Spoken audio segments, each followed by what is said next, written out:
Michael Dowling, thanks for joining PropTech Couple Soho. Thanks, Trent. Thanks for having me.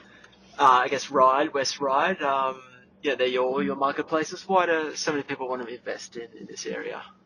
Right at the moment, mate, it seemed like a sort of a growing area that's pretty much a central hub for transport in Sydney. So we get a lot of people that sort of want easy access to the city, but they can't quite afford the Glazevilles, Hunters Hills, and Drummoynes and so on Yep. in the inner west.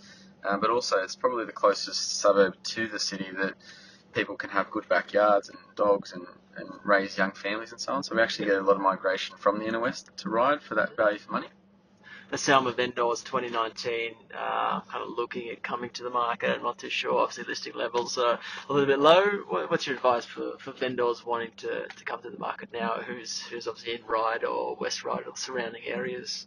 Well, I think it really comes down to they've got to look at their plans for the next 12 months, not just the next sort of 6 months. Yeah. I think it really has to come down to, like I've got a few owners at the moment that have said to me that they were looking originally at selling end of the year or possibly early next year, but they've brought their plans forward because the market at the moment, there still is signs to say that there is a progressive slowdown happening, and no one's got a crystal ball to figure out when it's going to stop or go back up. Sure.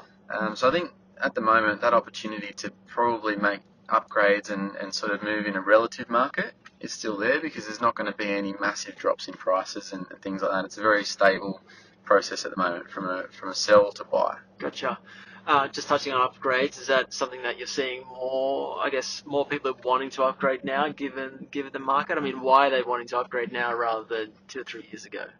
At the moment, the price drops in the area and the price correction has sort of made it a little bit more possible for people to upgrade because the properties that were worth sort of $1.8-2 million have actually come down in price by a similar percentage as the ones at 1.1, 1.2. So that gap's actually become a lot closer. So majority of our market at the moment is people looking to upgrade and take advantage of the current price drops. Yep. And that's generally probably about 80% of our movers at the moment.